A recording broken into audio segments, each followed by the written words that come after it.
Do you work right now? Do I work? No. My son plays football for the Kansas City Chiefs. Patrick Mahomes Sr. has spent the last 2 years in and out of Smith County Jail, dropping his son's name to police officers and wearing a court-mandated ankle monitor that went off on New Year's Day. His son Patrick Mahomes II has spent those same 2 years being called the greatest player alive, then a liability.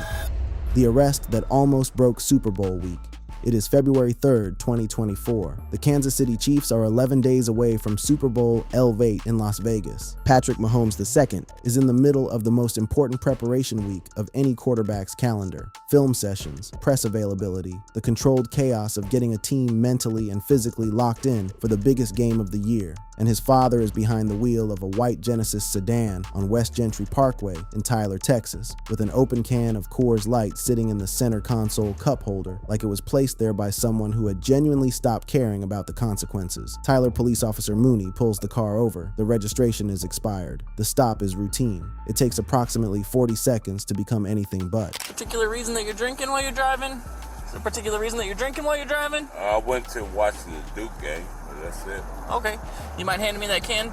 He hands the can over without being asked. He is cooperative, polite, almost unbothered, the behavior of a man who has navigated this specific kind of conversation before, who knows the choreography, who has learned that compliance in the early moments buys goodwill, because he has been through this process before, more than once, more than twice. What his blood will confirm hours later is a BAC of 0.23, nearly 3 times the legal limit in Texas. Not a breathalyzer result, a blood draw, ordered at the station after Mahomes Sr. fails the field sobriety tests on the side of the road. He struggles on the eye test. He is unsteady on the walk and turn. His balance on the one-leg stand gives the officer everything he needs to move toward an arrest. And by the time the handcuffs come out, something shifts in Mahomes Sr. The calm, cooperative man disappears. What emerges is a kind of panicked calculation, not about himself, but about what this moment is about to do to his son. Do you work right now? Do I work? No. My son plays football for the Kansas City Chiefs. And from the back of that squad car, handcuffed, Mahomes Sr. begins a monologue that will sit in an evidence locker for 8 months before TMZ publishes it in October 2024 and detonate across every sports platform simultaneously. He is not pleading for himself. He is pleading for his son's Super Bowl. He says, on camera, that this is going to be on the news and it is going to mess with Patrick's preparation. He says his son cannot have this right now. He says they have never had a star in this area, and now they have a chance to be a star, and now there is going to be a scandal. He says his son will probably not win the Super Bowl because of what is happening on this road in Tyler, Texas on a Tuesday night in February. He is wrong about the Super Bowl. His son wins it, but the logic inside that monologue is worth sitting with. Because Mahomes Sr. is not confused about what he is doing. He knows it is destructive. He names the damage in real time, out loud, to a police officer who is reading him his rights. He is aware of the stakes for his son. He is aware of the timing, and he is sitting in the back of that car anyway, because none of that awareness was enough to stop him from getting in the car in the first place. Officer Mooney's response is the most grounded thing in the entire footage. He says he is not looking to blow this into any bigger deal than it is, but he has a job to do, and he cannot change that based on who Mahomes' son is. Mahomes Sr. is booked into Smith County Jail. Bond is set at $10,000. He is released hours later. He flies to Las Vegas. He watches Patrick win Super Bowl LVIII, and for a brief stretch, the story feels like it might end there. A father's bad night, a son's brilliant morning, a cautionary tale with a championship bow on top. It does not end there. In August of 2024, Mahomes Sr. stands before Judge Kerry Russell in Smith County and pleads guilty to felony DWI, third or more, the prior incidents on record. South Dakota in 2008, Texas in 2018 and 2019. The sentence this time, 5 years of probation, with the first year classified as intense supervision, an ankle monitor, mandatory check-ins, a 1-year driver's license suspension, Alcoholics Anonymous classes, a repeat DWI offender program, community service hours, an ignition interlock device on any vehicle he drives, 10 days in county jail, served in October 2024. During Super Bowl LVIII Media Week, Patrick Jr. is asked about his father. He keeps it brief. He's doing good. I don't really want to get into it too much. The reporters move on.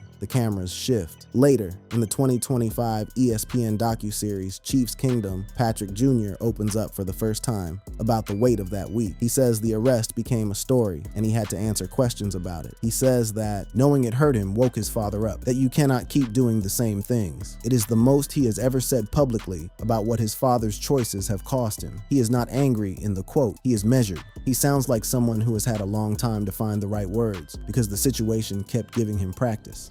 The ankle monitor, New Year's Day, and the return to jail.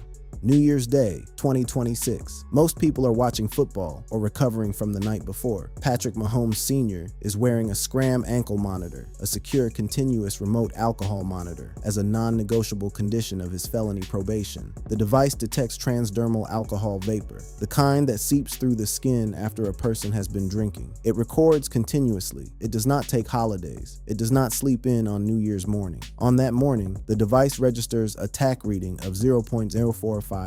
Prosecutors take the position that this constitutes a probation violation, that Patrick Mahomes Sr. consumed alcohol on New Year's Day 2026 in direct contravention of the court order that is the only thing standing between him and a Texas state prison cell. They move to revoke his probation. The implications are immediate. Revocation means up to 10 years in prison, not a weekend sentence, not probation modifications, not community service, a decade. On February 3rd, 2026, precisely 2 years to the day after his felony DWI arrest on West Gentry Parkway, Mahomes Sr. is booked into Smith County Jail at 8:53 in the morning, not during a traffic stop this time, during a routine probation meeting. He walks through the door of that building as a man on supervision and leaves in handcuffs. No bond is set. He sits. This is also Super Bowl week. Super Bowl LIX is being played in New Orleans. Patrick Mahomes II is there as a spectator because his Chiefs have missed the playoffs for the first time in years after a season that ended in December when he tore his ACL and LCL in a loss to the Los Angeles Chargers. He watches the game from the stands. His father sits in a cell with no bond and a prosecutor arguing that his probation should be dissolved entirely. During Super Bowl media availability in New Orleans, reporters ask Patrick Jr. about his father. He says it is a family matter. He says his father is doing good in whatever the situation is. He declines to elaborate. It is almost word for word what he said 2 years earlier. Same composure, same deflection, same invisible weight behind the same carefully neutral words. Inside Smith County Jail, Mahomes Sr. waits for approximately 30 days while his defense team assembles its argument. They are not arguing his innocence in the broad sense. They are arguing that the machine itself may have failed. They submit him to urine tests on January 5th and January 9th. Both return negative. A hair follicle test, negative. And then Mahomes Sr. takes and passes a polygraph examination, stating under questioning that he has not consumed alcohol in over 2 years. Defense experts argue the Scram device is capable of producing false positives under certain conditions. The state argues otherwise. The judge, Kerry Russell, the same judge who sentenced Mahomes Sr. in August 2024, has to now decide whether the disputed reading from a machine on New Year's morning is sufficient to send this man away for a decade. What is important to understand about this particular chapter is not just the legal mechanics, it is the pattern underneath them. Every significant legal crisis in Patrick Mahomes Sr.'s documented history has collided with a peak moment in his son's career. The 2024 felony arrest landed 11 days before Super Bowl LV. The 2026 probation violation arrest lands during Super Bowl LIX week, and Patrick Jr. each time says nothing beyond the minimum. Family matter. He is doing good. I don't want to get into it too much. He has been absorbing these collisions for years and converting them into silence, which is its own particular kind of discipline and its own particular kind of loneliness that nobody ever asks him about because it is easier to ask about the next game. The verdict, the release, and the record nobody wants to read aloud. On March 9th and 10th of 2026, Judge Kerry Russell convenes the hearing that will determine whether Patrick Mahomes Sr. walks out of Smith County Jail under modified supervision or disappears into the Texas prison system for the better part of a decade. The state of Texas, after reviewing the totality of the evidence, the negative urine tests, the negative hair follicle result, the past polygraph, and the disputed Scram reading, withdraws its motion to revoke probation. The judge does not issue a finding of innocence. The state simply concludes that it cannot cannot prove its case to the standard the law requires. The outcome: probation extended by 2 years, bringing the total supervision period to 7 years. He is ordered into a 16-week outpatient alcohol treatment program at a facility called Senecor. Overdue community service hours must be completed within 120 days. The Scram ankle monitor stays on for 2 more years. Travel restrictions remain in place. The 30 days already served in jail are credited as time served. He walks out of Smith County Jail on the afternoon of March 10, 2026. CBS 19 has a camera waiting. In an exclusive interview outside the building, Mahomes Sr. says, "I hate that it had to come to this. I got the ankle monitor and it went off, but I guess it's a machine. Everything makes mistakes. I know I haven't had a drink in over 2 years." He says he believes the court made the right decision. He says he is ready to move forward. Now here is the part that most of the coverage buries or skips entirely because it does not fit neatly into a single sentence update. This is not Patrick Mahomes Sr.'s third run-in with the law. It is not his fourth. Smith County jail records, according to reporting, show this as his 13th booking in the county across all incidents. The documented DWI timeline goes back to 2008 in South Dakota, when he was still pitching in the Pittsburgh Pirates organization. Then, a 2018-2019 Texas conviction, 40 days in county jail served on weekends. Then the 2024 felony, BAC at 0.23. Then the 2026 violation. But the broader record of run-ins in Smith County, the Texas county where Mahomes Sr. has lived and where Patrick Jr. grew up, stretches to 13 bookings. 13 in one county over roughly 15 years. That number sits in the public record, and almost nobody quotes it directly, because quoting it forces you to abandon the narrative of a struggling father seeking redemption and confront something that is harder to frame charitably. It requires acknowledging that the number of opportunities this man has had to stop and has not yet fully stopped is not small. It is not even medium. 13 bookings is a number that, in any other context, would define the story. Because he is the father of Patrick Mahomes II, it becomes a footnote to the footnote. In the body cam footage from the 2024 arrest, Mahomes Sr. says something that lands differently the more times you sit with it. He tells the officer, "I've driven drunk several times before, but I wasn't drunk tonight." He says it in the context of arguing he is not impaired in this specific instance. But the admission buried inside the argument is its own full sentence. He names the behavior himself, out loud, to a police officer. While his blood is running at 0.23, the awareness has never been the problem. The awareness has always been present. The behavior has not changed. The sun, the cycle, and the media that keeps forgetting. There is a version of this story where we report on Patrick Mahomes Sr. in isolation and leave the son entirely out of it. Patrick Jr. has no criminal record, no arrest, no DWI, no probation, no ankle monitor, no body cam footage of him in the back of a squad car, using his own father's name as a bargaining chip with law enforcement. He has not done any of those things. But there is another version of this story, the one being written and rewritten in real time by the sports media. And in that version, Patrick Mahomes II has been subjected to a different kind of recurring pattern. Not legal, reputational, the kind that does not leave you with a court date, but does leave you with a public perception that has no relationship to the actual evidence. And this is where I will die on this goddamn hill. What is being described in that clip is a media analyst at the end of his patience with a sports conversation that keeps resetting to zero, regardless of what the record says. The specific trigger is the reaction to a single Week 1 loss, a game that prompted the same analysts who had spent the previous February calling Mahomes the greatest player alive to suddenly position Josh Allen and Lamar Jackson as having elevated past him. Going into the 2022 season, there was legitimate chatter about, will the Chiefs take a massive step back without Tyreek Hill? That chatter was wrong. After Tyreek Hill left from Miami, Mahomes won MVP, set the record for most total yards in a season, won the Super Bowl on a bum ankle against the team that had beaten him the previous year. The media said in February 2023 that it would never doubt him again. Then January 2024 arrived, and the consensus was that this was the worst Chiefs team of the Mahomes era. They were vulnerable, no one could catch the ball, and they were underdogs going into 3 consecutive playoff games. They have to go to Buffalo. The Bills have the better team, and Patrick outplays Josh and wins. They have to go to Baltimore. Baltimore as the far better team. He outplayed Lamar too, won that game, then executed a 10-point comeback in the Super Bowl, won that one. February 2024, the consensus is that nobody is ever doubting him again. Then the 2024-2025 season plays out, the Chiefs win games in ways that look ugly, the doubt creeps back, and everyone waits. Then the AFC Championship game arrives, and a Chiefs team that has not scored 30 points in a single game all season puts 32 on. Buffalo. Mahomes gets to his third straight Super Bowl. January 2025, the consensus is unanimous. Patrick Mahomes is one game away from having a legitimate argument that he is the greatest player in NFL history. Then they lose the Super Bowl to Philadelphia. Then, week 1 of the following season produces a loss, and 2 games. That is the distance between greatest of all time and 5th best quarterback in football presently.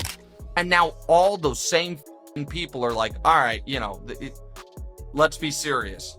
Josh and Lamar, they've elevated past it. 2 games, one of which was a Super Bowl appearance that required dismantling Josh Allen in the AFC Championship and getting to a 3rd consecutive title game with a roster that, by every objective measure, was outmatched by Philadelphia at nearly every position. And the cycle resets as though the previous 26 months of evidence never happened. The parallel between the father and the media environment surrounding the son is uncomfortable, but it is precise. Patrick Mahomes Sr. has been confronted with the consequences of his behavior at least 13 times in Smith County alone. He has apologized. He has expressed regret. He has said directly into a camera while in handcuffs that he knows what he is doing is wrong and destructive, and the next incident arrives on schedule anyway. The awareness is always present. The behavior does not change. The sports media covering Patrick Mahomes II has been confronted repeatedly with the archived record of its own takes. Those takes are retrievable. The timestamps exist. The clips are available. The same people who declared Mahomes the undisputed best player in football in late January 2025 are the ones questioning whether he is still elite by September 2025. The response when called out is usually some version of acknowledgement. Yes, the previous take existed. Yes, it was based on the same evidence that still exists, followed by the same reflexive recalibration the next time a result provides permission to reset. The awareness is present. The behavior does not change. Patrick Mahomes II is the person caught in the crossfire of both patterns, one from his own family, one from the industry that has built its most reliable content cycle around him, and he handles both the same way. Quietly, completely, with a composure that reads as indifference but is almost certainly something much more effortful than that. Character is what you do when the camera is off. The title of this video is NFL Players Reveal Why Patrick Mahomes Deserves to Die. That is a headline, engineered to generate a click and nothing more. Here is the honest accounting of what the actual record contains. No active NFL player has said Patrick Mahomes deserves to die. That claim does not exist in any verified reporting, court document, press conference, or on-record statement from any current professional football player. What does exist, documented, sourced, on the record across multiple jurisdictions and media platforms, is a father with 13 Smith County jail bookings, a brother with a felony charge that became a misdemeanor plea, a wife with a social media presence that periodically creates its own news cycle, and a quarterback at the center of all of it who has not generated a single verified scandal of his own in a career that now spans nearly a decade at the highest level of professional sports. There is the matter of the brother. In February 2023, Jackson Mahomes was charged with 3 counts of aggravated sexual battery in Overland Park, Kansas, following an incident at a restaurant involving the owner, Aspen Vaughn. The felony charges were dropped in January 2024 after the victim declined to cooperate with prosecutors amid reported harassment. Jackson pleaded guilty to misdemeanor battery in March 2024 and received 6 months of unsupervised probation. Patrick made no public statement beyond calling it a personal matter and declined every follow-up question on the subject for the remainder of that calendar year. There is the matter of Brittany Mahomes, whose social media activity in August 2024, specifically liking an Instagram post that echoed a Trump campaign platform, generated immediate and sustained backlash from a significant portion of the fan base. She responded on her stories with comments about haters and unresolved childhood issues. Patrick's public response was to stay politically neutral and direct people to do their own research. According to Brittany's own account on a podcast, His private advice was to block out the noise and stop caring what people think. He did not take a position. He did not amplify her statement. He absorbed the story and kept moving. There is the matter of the referee favoritism narrative, the persistent claim among rival fan bases and certain analysts that the Chiefs and Mahomes specifically receive favorable officiating. Mahomes has addressed this directly and repeatedly, saying he has been on both sides of questionable calls and that the officials are doing their best and that players decide games rather than calls. When he was accused of flopping against the Texans in the January 2025 playoffs, he acknowledged the one instance where he felt he probably overdid it, the sideline fall that drew no flag, and offered no defense for it. No deflection, no counter-accusation. He said he understood it immediately and knew he probably should not have done that. And then there is Patrick Mahomes II himself. 3 Super Bowl championships, 3 Super Bowl MVPs, 2 NFL MVPs, the still standing record for most total yards in a single season. No arrests, no felony charges, no probation, no ankle monitor, no body cam footage, no documented misconduct. The person at the center of every Mahomes family story has the cleanest personal record in the family by a margin that is not debatable. But the record also shows something else. In the body cam footage from the 2024 DWI arrest, Patrick Mahomes Sr. does not argue about his rights. He does not become combative. He does something that is easy to miss if you are watching for the headline moments. He makes his son the subject of every sentence. Every plea he makes from the back of that squad car is framed around Patrick Jr. My son is playing in the Super Bowl. My son cannot have this right now. This is going to mess with him. He probably will not win because of this. And then, according to reporting on the footage, he later called Patrick directly to apologize. I am sorry this is taking away from your time and taking away from your focus. He is, in those moments, more focused on his son's legacy than his own freedom. And he is also the reason those moments exist. Both of those things are simultaneously and completely true. That is what a complicated father-son relationship looks like from the outside. Not absence of love, but love that coexists with repeated behavior that keeps causing damage and keeps requiring the son to absorb it and keep going. It's gonna drive me insane. 2 games ago, you thought he was a game away from being the GOAT. The sports media's relationship with Patrick Mahomes II operates on an almost identical emotional logic. There is genuine admiration, documented, stated on record, expressed with full conviction as recently as January 2025. And then a single loss arrives, and the admiration evaporates as if it was never recorded. Not because the evidence base changed, because the feeling changed. And in this particular media environment, feelings that are attached to the most recent result are routinely presented as analysis.